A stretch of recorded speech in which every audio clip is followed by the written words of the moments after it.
ഇപ്പോൾ ഈ വെനസ്വേല എന്ന് പറയുന്ന കൊച്ചു രാജ്യവുമായി അമേരിക്ക ദീർഘകാലമായി പ്രശ്നത്തിലാണ്. എന്നിട്ടും വെനസ്വേല അമേരിക്കയ്ക്ക് എണ്ണ ചെറിയ വിലയ്ക്ക് കൊടുക്കാൻ നിർബന്ധിതരാകുന്നുണ്ട്. അപ്പോൾ അമേരിക്കയ്ക്ക് വെനസ്വേലയുടെ എണ്ണ നിക്ഷേപത്തിന്റെ മേൽ വലിയ കണ്ണുണ്ട്.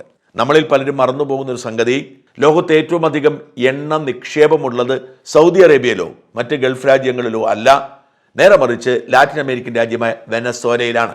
ഈ എണ്ണയെ കുഴിച്ചെടുക്കാനുള്ള സാങ്കേതിക വിദ്യയോ അതിനെ നേർപ്പിക്കാനുള്ള പണമോ ഒന്നും വെനസ്വേലയ്ക്കില്ല.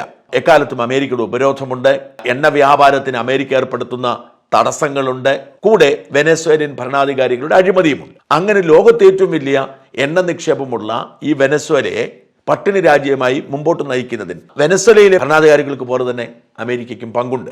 അമേരിക്കയെ സംബന്ധിച്ചിടത്തോളം ലാറ്റിൻ അമേരിക്കൻ രാജ്യങ്ങൾ സ്വതന്ത്ര രാജ്യങ്ങളാവാൻ ആഗ്രഹിക്കുന്നില്ല.